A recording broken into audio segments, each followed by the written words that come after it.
Hello, Archie Dunlop here with Talking Astrology with Archie.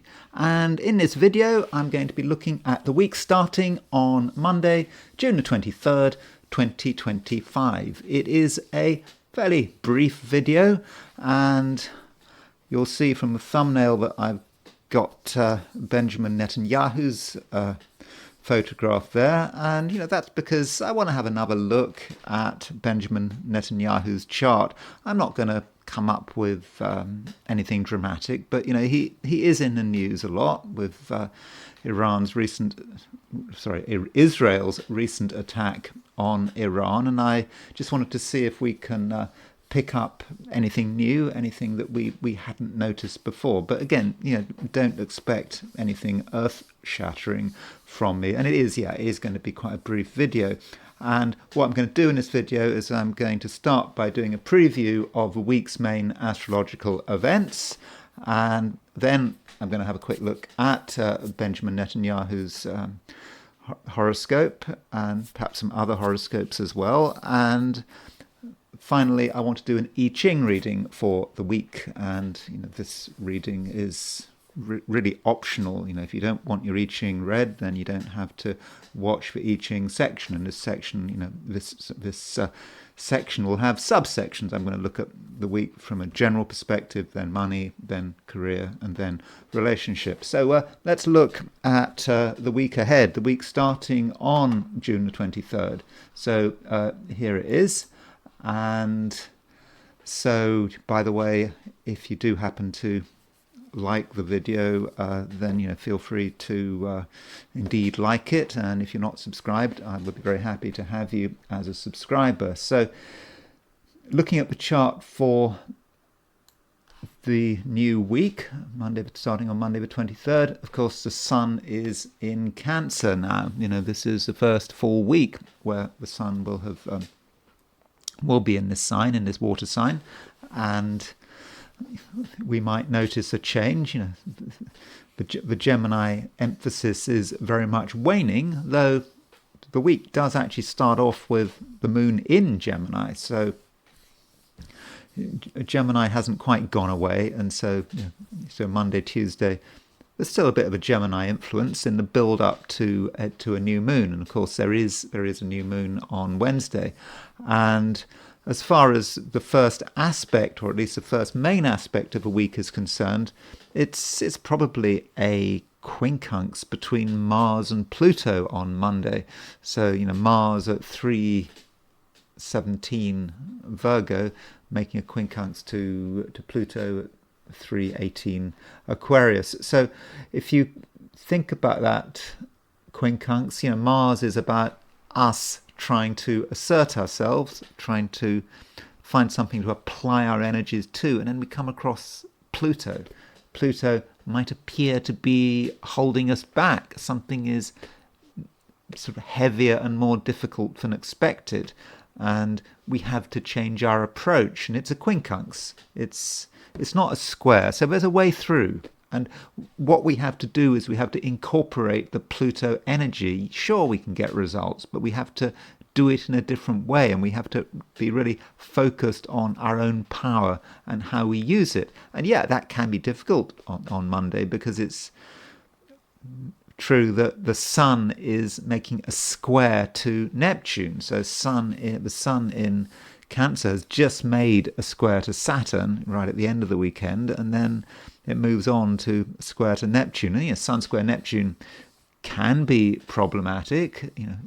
The sun wants to be decisive, wants to be very clear about its aims, but Neptune can be deceptive. We might find, despite our best efforts, we get confused and distracted, and then things change. Tuesday, Sun makes a conjunction to Jupiter. And there are a number of ways of looking at that Sun conjunct Jupiter. You could say that Jupiter is combust, that Jupiter is damaged in some way by that conjunction to the Sun. It's sort of burnt up. And that is a possibility. I mean, Jupiter may be about our vision and moving forward, being expansive, but the Sun maybe holding us back. Sun in Cancer, perhaps thinking too much about the past, perhaps being overly emotional. Yet Jupiter is exalted, and I'm kind of feeling that Jupiter, in spite of that combustion, that can look after itself. And so maybe that Sun-Jupiter conjunction isn't going to be such a problem. It may actually be quite a good thing. And we've got two fairly dynamic planets coming together, and so it could be that conjunction is going to be a fortunate influence. But I will be looking at that conjunction in detail on when I do my forecast for Tuesday, and I'll be really considering the question about whether or not the Sun-Jupiter conjunction is a good or a bad thing. Then on Wednesday, the 25th, we have a new moon.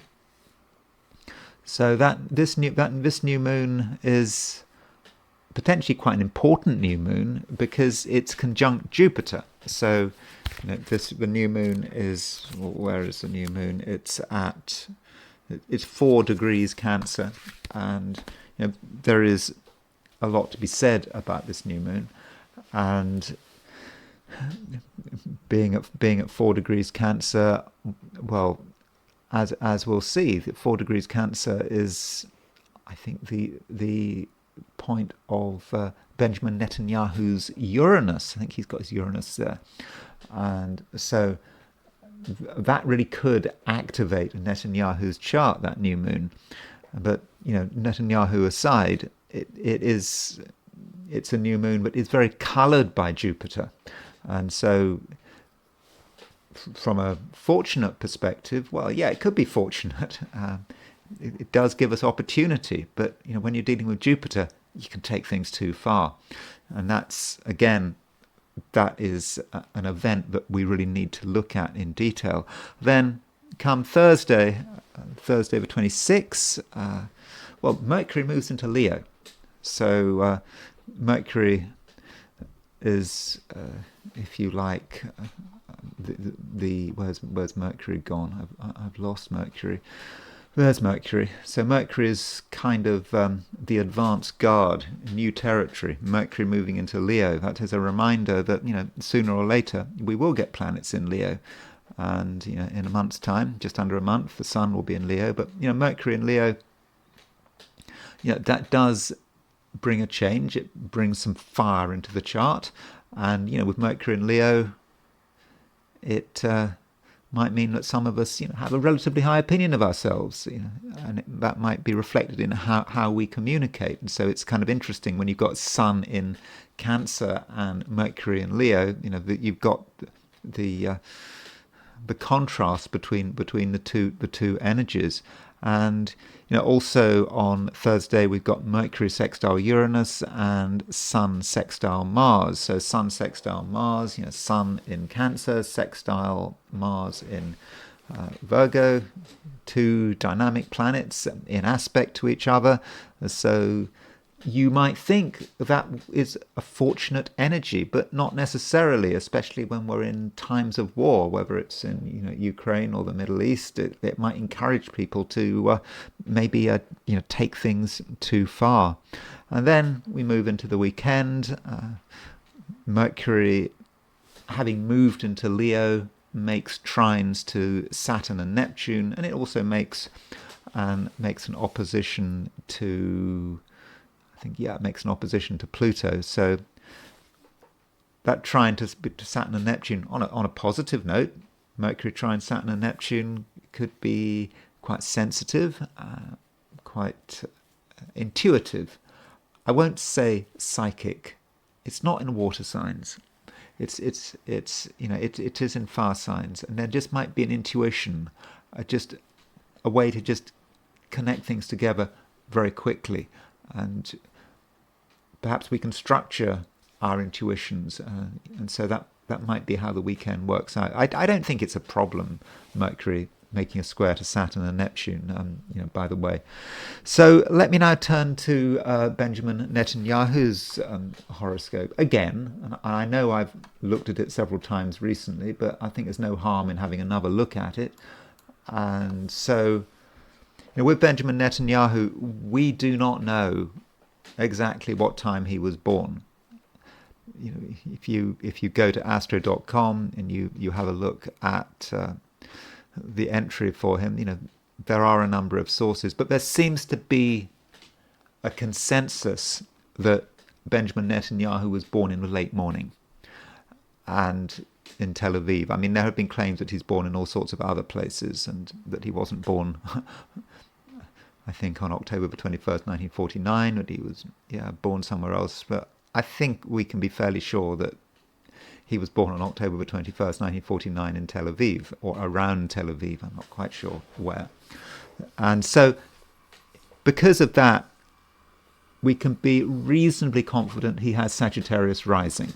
So I've just set this chart for 11:45, but it could have been an hour earlier. The point is to get Sagittarius on the ascendant.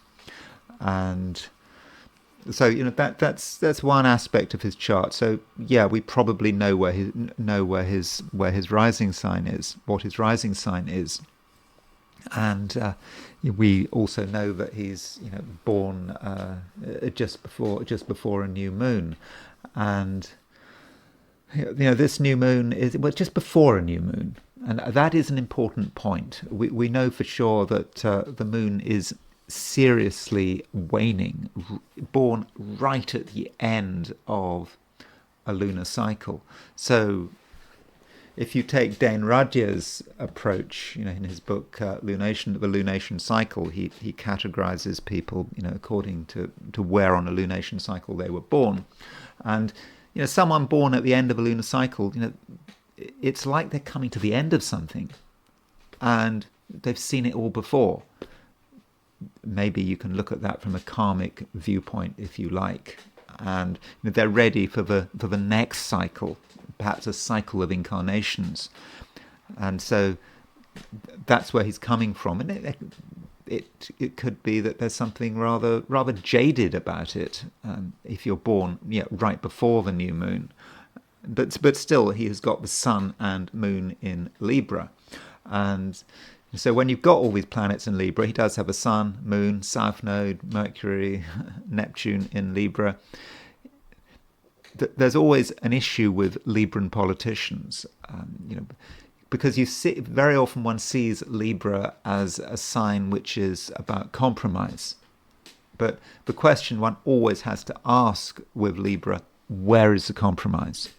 And very often Libra is about wanting to fit in, not wanting to rock the boat. That's almost a cliche about Libra, but it can work the other way. Libra can have a view, have a set of opinions, have a set of interests even, and everyone else has to fit in. And there are other Libran politicians who have been, I won't say authoritarian, but have really liked to assert themselves. I mean, for example, in Italy, sort of Berlusconi was a Libra, and of course Margaret Thatcher. Margaret Thatcher had Sun in Libra, and the moon, I think her moon was conjunct Regulus, and so Margaret Thatcher, there was a Libran aspect to Margaret Thatcher that some people were not entirely aware of, that she was actually behind closed doors prepared to listen, and sometimes she wasn't sure. And before she became Prime Minister, when she was a cabinet minister, apparently she didn't say very much. She was kind of quite sort of meek and mild at cabinet meetings, when she was part of the Heath cabinet in the early 70s. But when she became Prime Minister,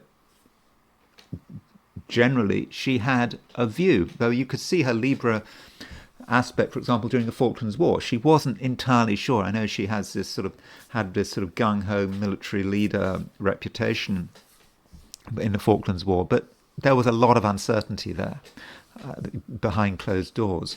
But still, with Margaret Thatcher, by and large, we have the impression of someone who had a view of how things should be, and she wasn't going to compromise that view. And another Libran who is very much in the news at the moment is Vladimir Putin. And again, I think that he personifies the contradiction between with Libra.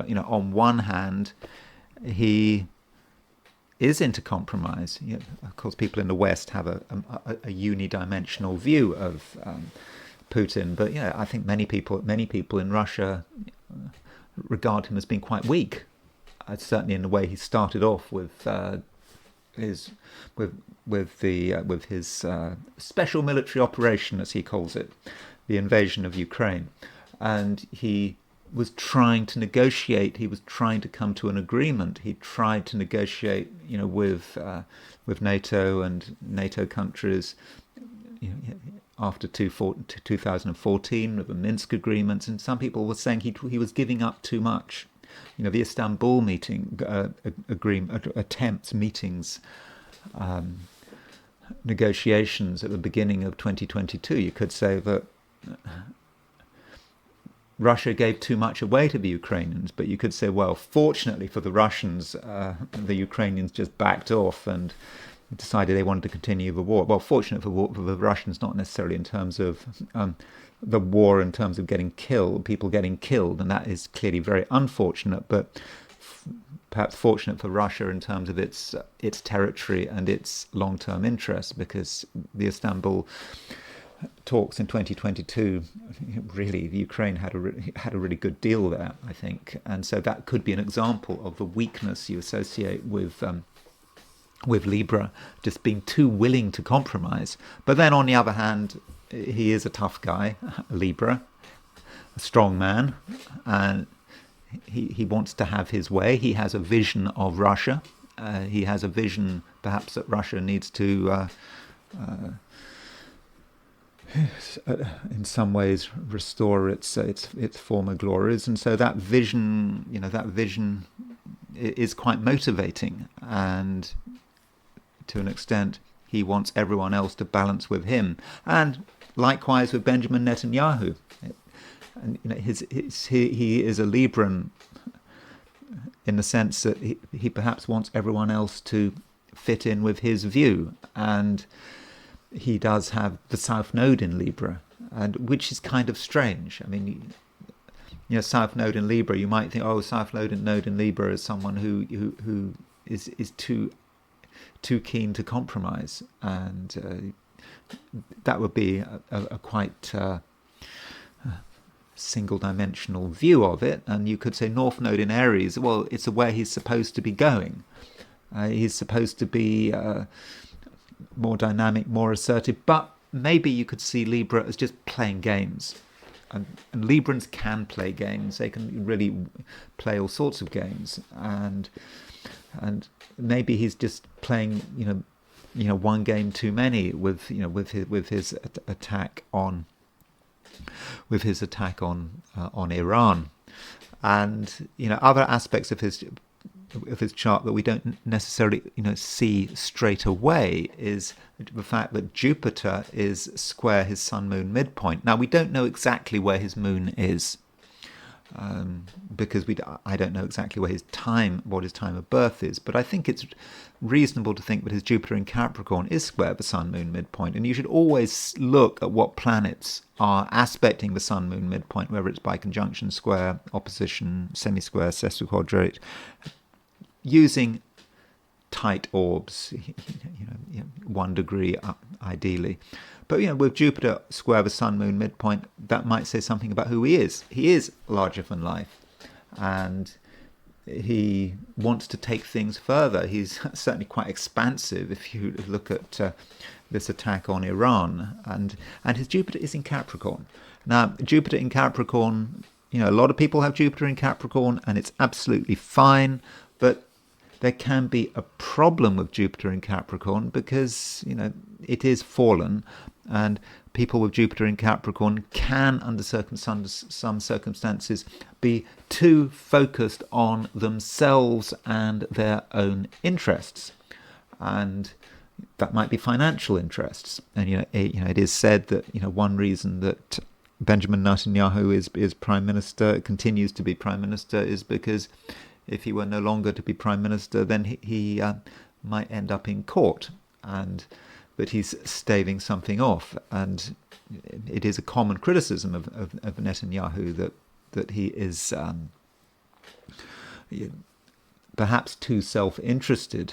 And then there's true Black Moon Lilith. A true Black Moon Lilith at 2440 Aries. So his true Black Moon Lilith is square Jupiter, and Jupiter in Capricorn. And true Black Moon Lilith is quite a dark energy, and it can be destructive, and it can be harmful. And so his true Black Moon Lilith is actually on his Sun-Moon midpoint. So you could say that Jupiter square true Black Moon Lilith is really manifesting in terms of how he's expressing himself, and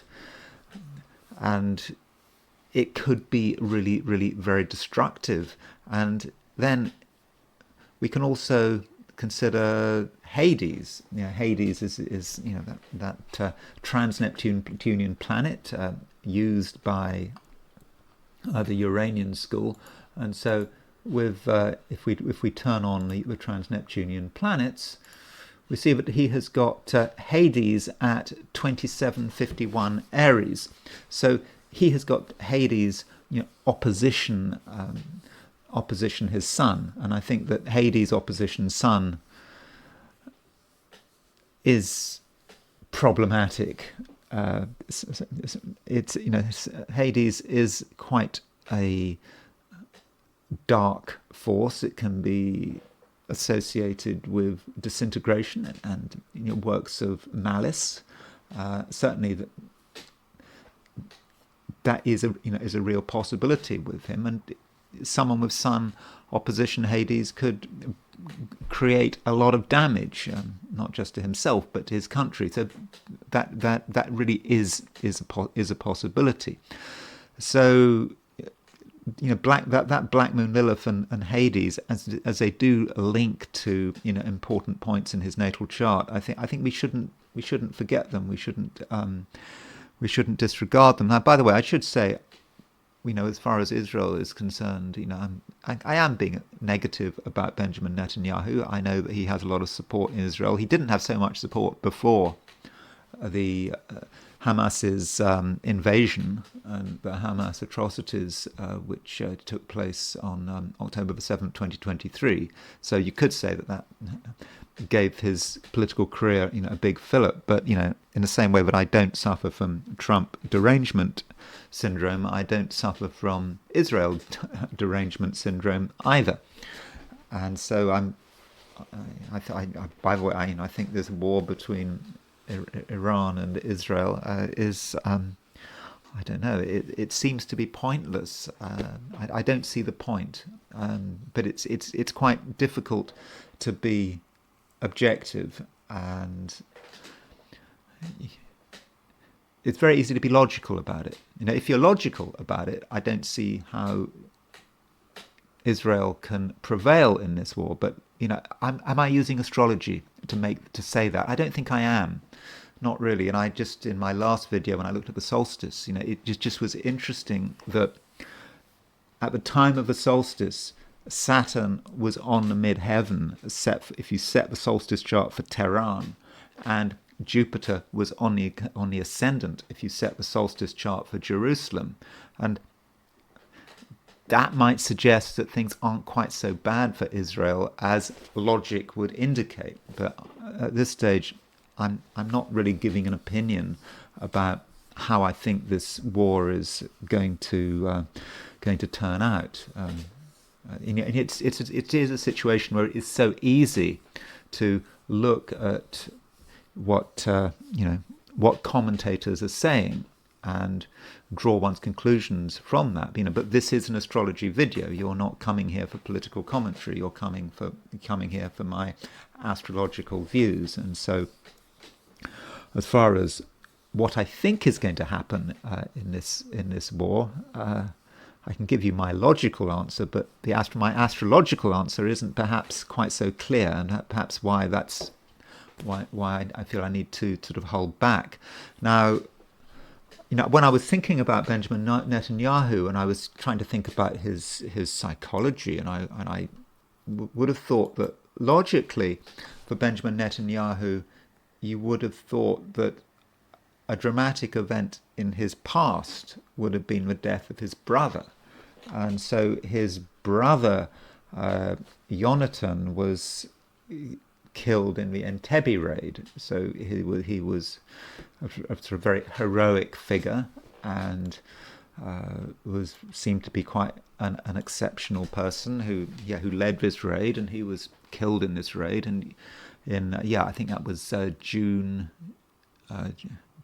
July the 3rd, 1976. So here's a chart of the Entebbe raid. And so, you'd think that the Entebbe raid would have had a powerful impact on Benjamin Netanyahu. One thinks psychologically, losing his brother in this, his brother as his hero, maybe he wants to emulate his brother, maybe, but I'm not saying that astrologically, I'm just speculating. But if we look at the Entebbe raid and its chart, so Mars was at 28 Leo, and so that Mars was quite close to Benjamin Netanyahu's own Mars, and so Benjamin Netanyahu's Mars is at 26 Leo, and so you might say, well, his own Mars is sort of picking up on that, and also we have the time of his attack on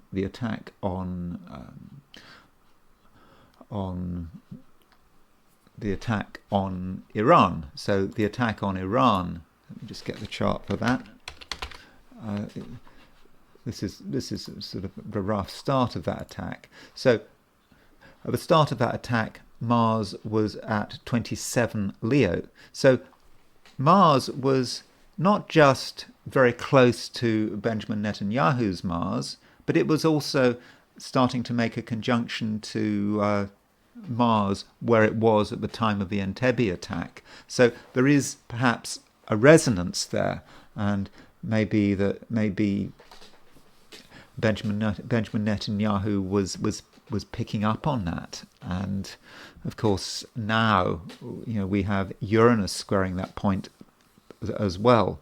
So perhaps at some level, even if it wasn't sort of conscious, he was sort of thinking about sort of this sort of high point of the Israeli military prowess, at least in terms of its special forces, and so could when of course the Entebbe raid, there was a plane that was hijacked, and the Israeli special forces went all the way to Uganda to rescue the hostages, and it was a great success. But the leader of the mission, Jonathan Netanyahu, was killed, and so maybe there are echoes there with this Mars in late Leo, and of course that Mars in late Leo at the time of the Entebbe raid, and also at the time of the attack on Iran, resonates with the horoscope of Israel. So here is the horoscope of Israel, and Mars is at 28 Leo. And of course, we have Netanyahu's Mars is on Israel's Mars, and so he's really activating it and is encouraging his country to be assertive in a military way. And there's Israel's sun, it's got a Sun-Mars square, and so Netanyahu's Mars is square Israel's sun, sun in the 8th house, and it is conjunct Israel's Mars. So it's really encouraging Israel to use its armed forces, and also Israel has Jupiter at 27 Sagittarius, so Israel has Mars trine Jupiter, and yes, Netanyahu is bringing all this out into the open, and finally Netanyahu has an impact on the United States. So here's the United States' chart, and so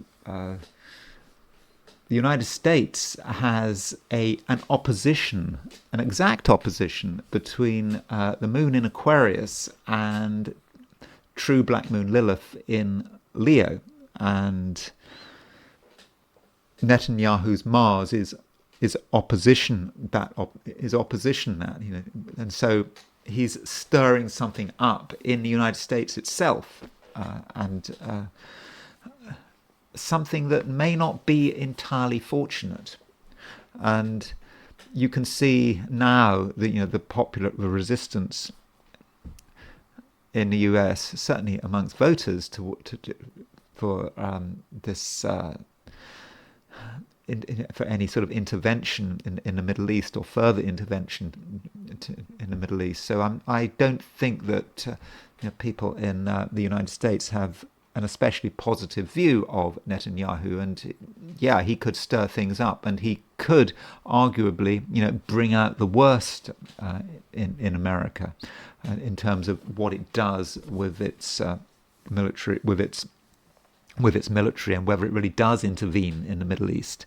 And of course, we shouldn't forget that Donald Trump's Mars is also conjunct Benjamin Netanyahu's Mars. So, you know, we just get this Mars at 26 Leo, end of Leo, 26, 27, 28 Leo. We just get it everywhere.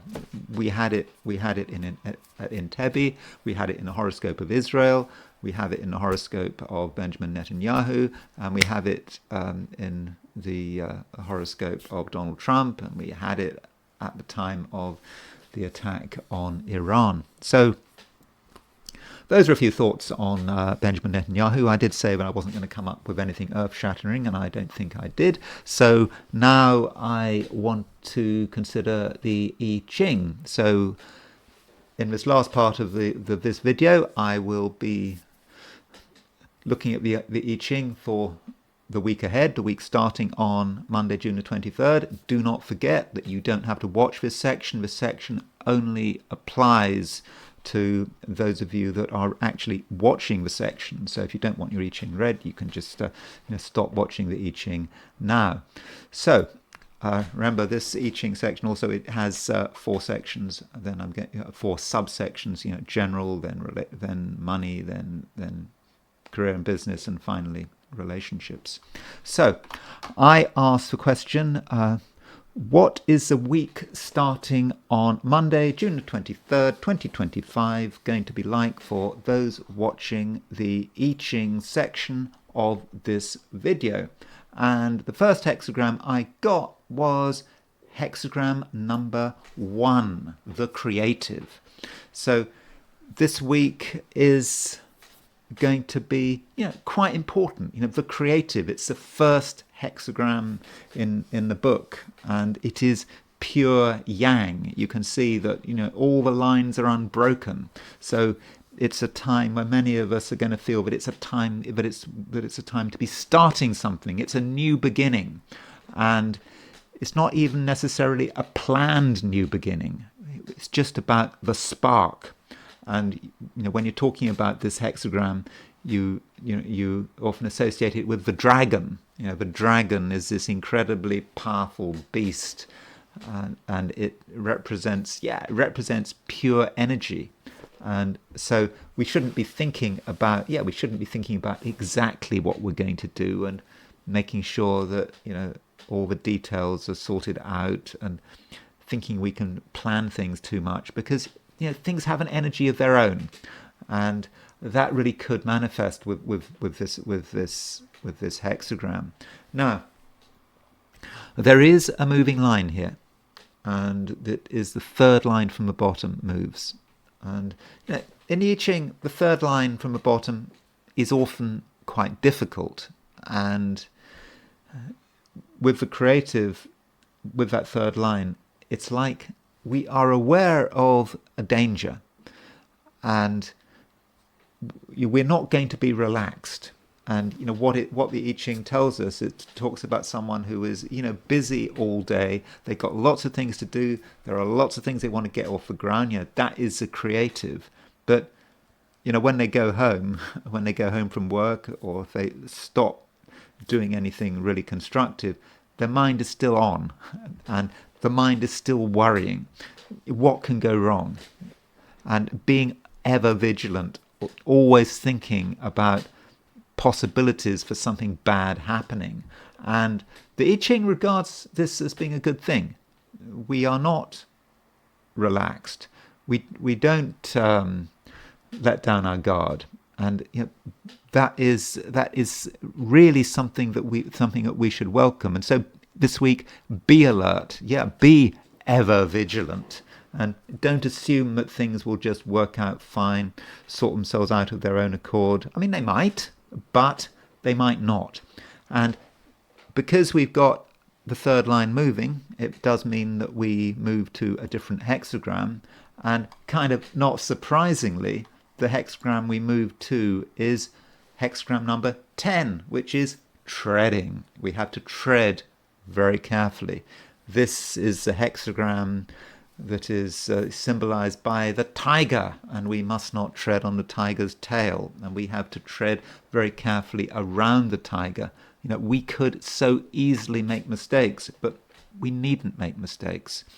This hexagram is about getting round the problem, and we can get round the problem. And so, overall, I think that these two hexagrams look pretty good, provided you're alert. You be busy, be creative, but always consider what might go wrong. And with that approach, I think you can have a great week. Now, as far as money is concerned, it's a similar picture. The creative, you may be thinking about money and what can be done with money, and what you can do to make more money or conserve your resources. And so the creative is certainly quite fortunate in the sense that you're being quite proactive about it. You want to make something happen, and at the same time, though, you're not relaxed about money, not at all, because of that third line moving. And so the third line moving, if you're dealing with money, you can't just stop dealing with it. Your mind is still working, and so with money, you might be thinking about it all the time, and it is a week to be always considering ways in which you could lose money, in which things could go wrong. Everything, whatever you're doing. So if you're spending money, ask yourself, is this the right thing to be doing? If you have made a substantial purchase, is this not just is this right, but if it really is right, have you made adequate preparation for it? Have you made a financial preparation for it? And don't leave things to chance. So if, for example, you are promised money or you are expecting money, you're not going to find it very easy to just carry on with your life. You're going to want to be sure, and it's okay to be concerned, because things could go wrong. And by asking questions, but by looking for reassurances and demanding guarantees, I think that would be a good approach under these circumstances, because of that third line moving. It's not a relaxing week, and it should not be a relaxing week from a financial view. And then we move to the second hexagram number 10, which is treading, and that does talk about you dealing with something of a financial nature. It's not easy. It's so easy, in fact, to make mistakes, and you do have to tread carefully. If you get it wrong, there could be a loss, maybe a big loss, and you don't want the tiger to bite you, because that can happen if you tread on its tail. But it does seem that if you are careful, if you're always careful, and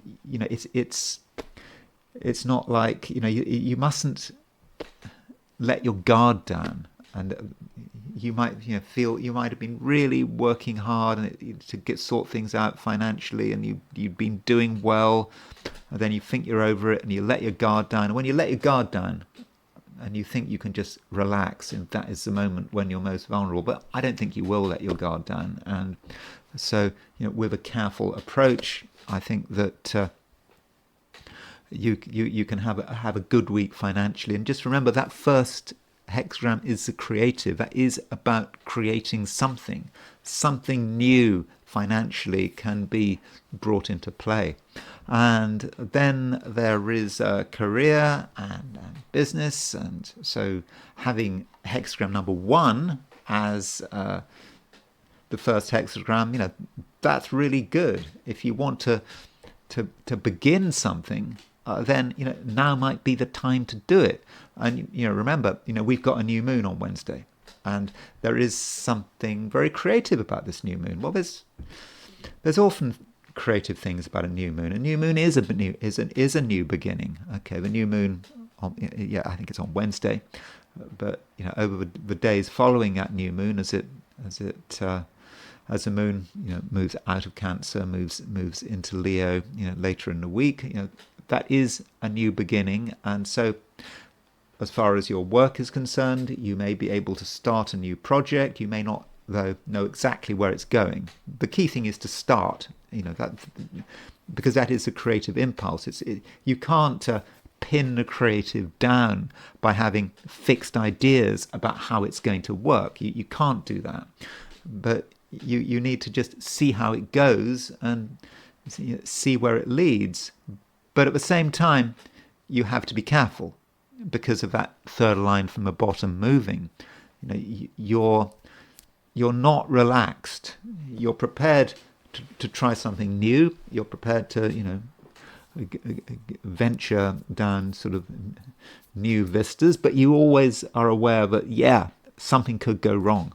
Something could go badly wrong, but you're aware of that, and because of that awareness, I think you should be okay. So for example, if you're coming home from work in the evening, you're still worrying. Your mind hasn't stopped, and even more so if you are running your own business or trying to start your own business, then it's a 24-hour a day thing, because you're always thinking. Maybe even when you're dreaming, you're thinking about it. And so that's that could be a manifestation of how this hexagram works. But just don't leave things to chance, and do not accept people's promises at face value. You may have been promised something, but so what? You've got to always consider the possibility that promise is broken or that something goes wrong. But you are on the alert all the time, and I think that really helps. And if you're not employed, if you're looking for a job, then the creative does represent a real new beginning for you. And you might have a new idea about what kind of work you want to go for, or who you want to approach, see if any employment is available. So it is a new beginning, and it does link with the fact we've got a new moon this week. And so perhaps, particularly after Wednesday, after the new moon, then you could find that things really start moving. But always just be careful. I think that does matter. Now, we do have a moving line, so the creative moves to hexagram number 10, which is treading. And this is kind of telling us what we already know. Treading is about being careful. So you might be involved in something at work or in your business that needs to be negotiated, and it's not a time for making mistakes, because the treading, you don't want to tread on the tiger's tail. You have to get round this obstacle. But the I Ching clearly says that you should be able to do it. Just watch where you're putting your feet, and the tiger won't bite you. You may even be able to get away with a small mistake. That is possible, because the I Ching can say something like, well, the tiger bites you, but no damage done. And so the tiger may have a certain tolerance for you making the odd slip up, but if you make too many mistakes, then of course, things could go wrong. But I don't think that will happen. And I think that if you handle the energies correctly, I think from a career and business perspective, it should be a pretty good week. And finally, there is relationships of all kinds. And we do have this first hexagram of being, the creative. And, that does indicate that certain relationships can experience a change, and it can also indicate a new relationship, because it is the first hexagram, something new happening. You meet someone for the first time. You realize perhaps that you and someone else have got something in common. So that is a beginning, and because it is a creative, you can't necessarily have any preconceived ideas about how it might work out. The creative is a very fiery energy. It's to do with the dragon. The dragon is released. You can't pin a dragon down and think that it's all going to work out in a very logical way. So whatever the relationship is, there is energy, there is action, and there might even be excitement. And there is that excitement of not knowing what's going to happen next. But because the third line moves, and the third line in the I Ching, third line from the bottom, can sometimes be quite difficult. Because of that third line moving, you are going to be on your guard.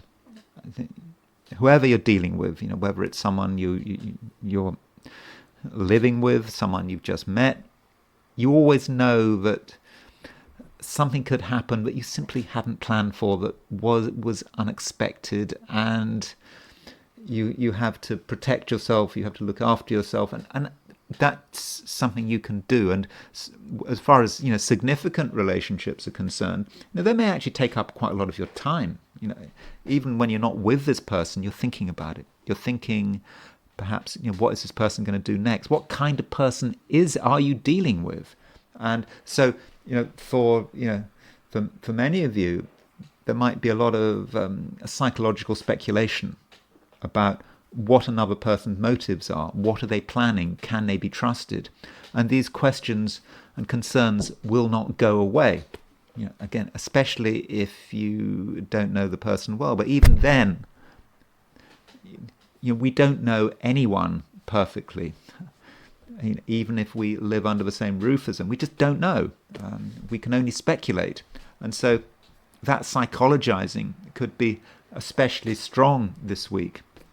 And that you can't make assumptions about how someone is going to respond to what you do. Could be your initiatives, could be to something else. So because of that, you have the ability to be actually quite guarded. You have to go with the flow to an extent. It is the creative, but you're also aware that things could go wrong. And this applies not just to friendship or romance. It could apply to a business partnership. I know this isn't the business section, but of this I Ching video. But if you and someone else are together for a reason, you've got a common purpose. Perhaps it's connected with money or some other thing that you in theory both of you can benefit from. You're still not sure. Can you trust? And it's not a good idea to trust, even if the other person is completely trustworthy. And you will be on your guard. And I think that is a good thing. And this hexagram does move to treading. And treading, of course, is about the tiger. And it's about making sure that you don't tread on the tiger's tail. And so with other people, you're not going to throw caution to the wind. You will tread carefully. You will know that you have to behave correctly and that you can't make assumptions. And because you have this abundance of caution, I think that relationships could actually work out quite well this week. And you don't leave things to chance. And I think that your caution will be rewarded. And that's all I'm going to say in this video. I hope you enjoyed this video, and I hope you have a great week ahead. And if you did enjoy this video, I'd be very grateful if you were to like it. If you're not subscribed, I'd be super grateful if you were to subscribe. If you want to buy me a coffee, there is a link in the description, and I will talk to you again very soon.